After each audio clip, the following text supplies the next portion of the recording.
Hello everyone, and welcome back to my channel.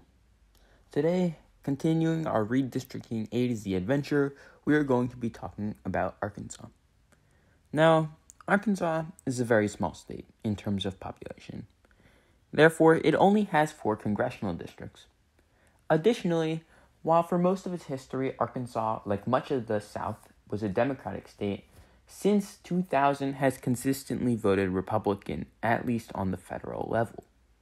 However, not all 4 seats have always been Republican. In the past, we have had essentially a status quo.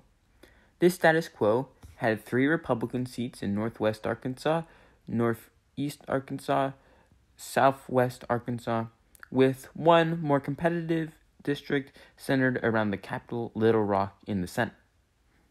Now, as Republicans in Arkansas came to quickly outnumber Democrats in terms of voting patterns, the center district, the less competitive one, consistently shifted towards Republicans, and as of 2020 was Republican by 14 more points than the nation at large. This meant that it was not even close to competitive. However, as always in the decade years, you have redistricting, and redistricting provided a change for Arkansas. They had many different maps to choose from, but essentially it was the same for all of them. You either had 4 Republican districts that were very solid, the same status quo of 3 Republican districts, 2 representing the Northwest and Northeast respectively, 1 with the South or Southwest, and 1 competitive district, or in a few of the plans, you had an actual swing district.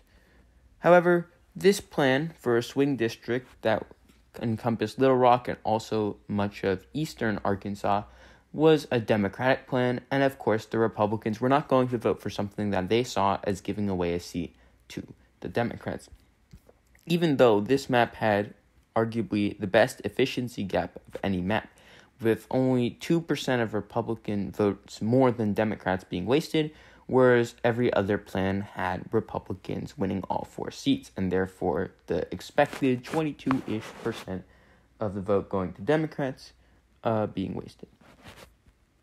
Now, what is the new map? Well, in Arkansas, the new map is a map that is relatively gerrymandered.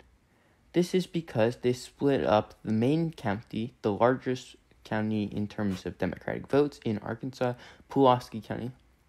Pulaski is home to Little Rock, and as you can see here, Little Rock was absolutely gerrymandered. From the south, you have the 4th district that came to eat up a bunch of Democratic voters here. You had the 1st district from the northeast have a bunch of Democratic voters here, and of course you had the original central district, which now, due to changes in the map, absorbed a lot of Republican areas, especially from the 1st district.